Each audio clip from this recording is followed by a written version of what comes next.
It happens in the blink of an eye, and most of the time, no one is watching. But when the sun came up this morning along the coast in Pacific Beach, it explained that loud noise that everybody heard in the middle of the night, boulders and dirt all over the beach. Around 1 a.m., there was a noise and motion that felt like an earthquake. Of course, it wasn't an earthquake. It was yet another cliff collapse. That's nothing new around here, especially when it rains a lot like it has. But in this area, there is something else. The homeless people have been digging huge holes in the side of the cliffs, and they've been living there for years, creating weak spots all along this part of the coast. Part of the problem along this coastline is that we have a lot of homeless, we have a lot of other transient issues where people stop, they find a little cubby hole, and they end up carving into the walls of the cliff.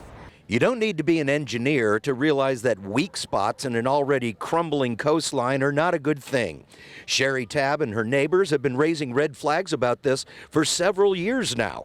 One of those neighbors lives directly above a man-made cave dug into the cliffs below. Look at that. Unless this area is reinforced somehow, it is just a matter of time. Up here, we have two houses right now that have holes big enough underneath their property that they could lose their decks, their pools, and the problem is there's not going to be a lot that they can do about it.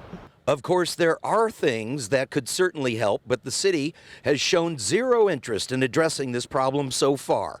This may be the latest collapse in this area, but it certainly won't be the last, and this weekend, the king tides are rolling in big time. Although the lifeguards put cones out, unfortunately, if anyone gets at the edge of this cliff or within so many feet of the cliff, when those tides come in, it's going to start taking away and getting into those little caves that were created by the transients and people just carving into the cliffs. It's going to get inside there and it's going to weaken it even more.